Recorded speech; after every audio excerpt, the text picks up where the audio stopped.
How do you start a conversation with someone else in VR chat? The first thing I do is like I'll join the lobby, and then like for maybe the first like few minutes I'll just observe and I'll see what people are talking about. Um, if I think their avatar is really cute, I walk up to them and I say, "Hey, your avatar is really cute," and they go, "Oh, thank you," and that's how I start every conversation, with a compliment. I kind of have a personality I go for. It's just, it's just a personal thing. I think it's different for everyone. If I don't have a friend with me, I usually just run up to people and I go, yeah, me too. And I have no idea what they're talking about, but then I get involved in the conversation, so it works. Because you can kind of just like, I guess like eavesdrop, and you can kind of just like listen to everyone without interacting when you first start off. Someone who you can just, I don't know, just kind of makes you smile, where you're just like, you're like listening in on a conversation, you're like, oh, I dig it. I like what's going on over there. Hell yeah, I want to be a part of that. That's generally what I look for. After you kind of get like a vibe for how things are going, like you can start asking questions, because I mean, pretty much what everyone wants is just to be like, listened to. So you start asking questions and you can get to know people. I mean, it's like you have to think of them as, other people.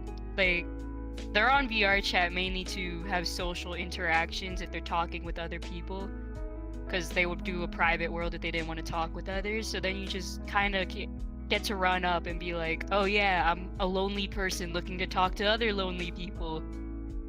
So that's like the mindset you have to be in, basically, dude.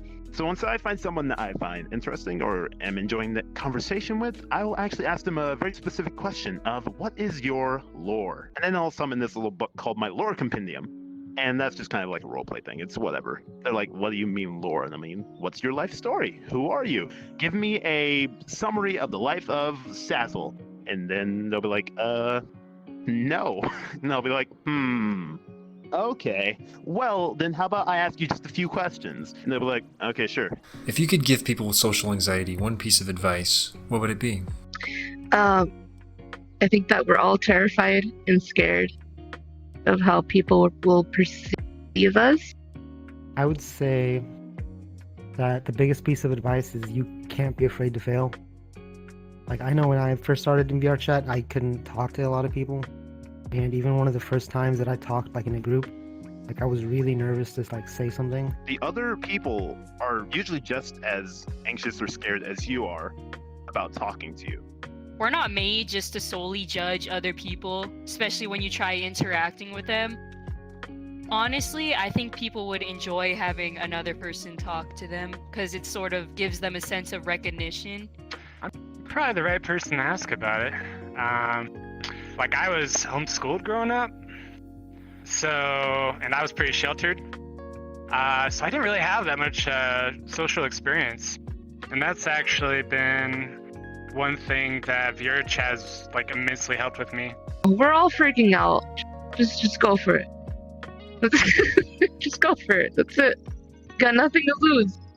It's like really hard to kind of just put yourself out there and like throw something out there and like want people to vibe with it. You gotta just like accept that people might not like what you say, but you gotta just go out there and say it. I know when you're going up to someone and you're kind of shy, you're like, how do I even start the conversation? You just gotta remember they're probably feeling the same thing with you. That's why you're not talking already. So just go in naturally. Don't be afraid to just go up and just say, hi, because that's even the conversation starter. You can even just go, I like your avatar. I like something about you. Just lead with some kind of compliment or nice words. You don't have to go with something grand. You don't have to have some grand topic to talk about. You don't even have to have much to talk about. A simple hi can go so far. It's taken me so far, and it's made some of the best friendships I still have to this day. Although some people with social anxiety may think that they're gonna get judged if they try talking to them, or they're gonna get super nervous and just mess up, just don't worry about it. I mean, it's easier said than done, but most of the time, most people I know, friends are made when you talk to new people. Social interactions are just like any skill, like any muscle.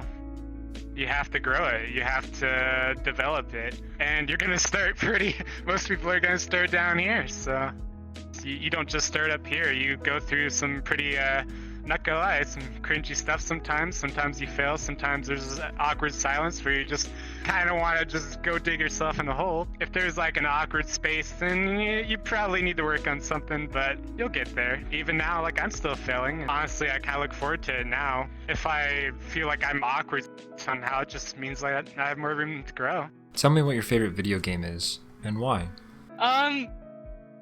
This is gonna be a really childish answer, but I'm gonna have to say Roblox, because I started back in 2012. I still play it every now and then. I have friends that I've been friends with for longest one. These are people online, by the way. Longest one I've been friends with for 5 years, still talk to her. Ones that I still talk to, like on a daily basis, I've been friends with 3 to 4 years. So that was a game that practically changed my life, because they're probably the greatest friends I've ever had. I grew up with The Legend of Zelda. What's your favorite thing to have for breakfast? I like little breakfast sandwiches with orange juice and fruit, and I like waffles. Yeah. What are some of your most awkward social experiences? You know, growing up, like I said, being homeschooled, not really having the chances to gain social interaction, I basically went into high school straight from homeschooling. So there's quite a few moments that I like cringe at. I'm just like, okay, glad I'm not there anymore, to be honest. Tell me more about your avatar and how it came to be. Oh, my avatar. Oh, yeah. So, okay. I've always liked the color blue, specifically the combination of pink and blue cotton candy. And that stems from actually playing like MMOs like Terra and Black Desert when I first got into this. Well, a little bit before that, but those are the ones that solidified it. So in those games, you could kind of dye your armor or costume whatever color you want. And most people would just go like green, black, whatever fit into the scenery, just normal colors, some white, maybe some beige somewhere. But I'm like, you know what? That's kind of boring. I was kind of okay at the games. I did a lot of PvP. I was like, what would be like the funniest color to dye to? And I was like, someone that's like pink and blue. They look like cotton candy. They look innocent. So I just dyed every single character and piece of equipment that I could pink and blue, and I would run around and I would just see that people were actually scared of me. And I started to figure out why more and more, because they're like, this dude's literally running around in pink and blue. He's either God tier, has nothing to lose, or trolling. I'm not about to get embarrassed. So they would literally be running away from me. It would be at the point where they would actually be like ganking my friends who are higher level than me. I show up, then they run away. They would much rather 2v2 my friends than 2v1 me. And then that just kind of got me stuck on it. No problem, dude. Alright, awesome. Yeah, thanks for having me. I'm honored. Sweet.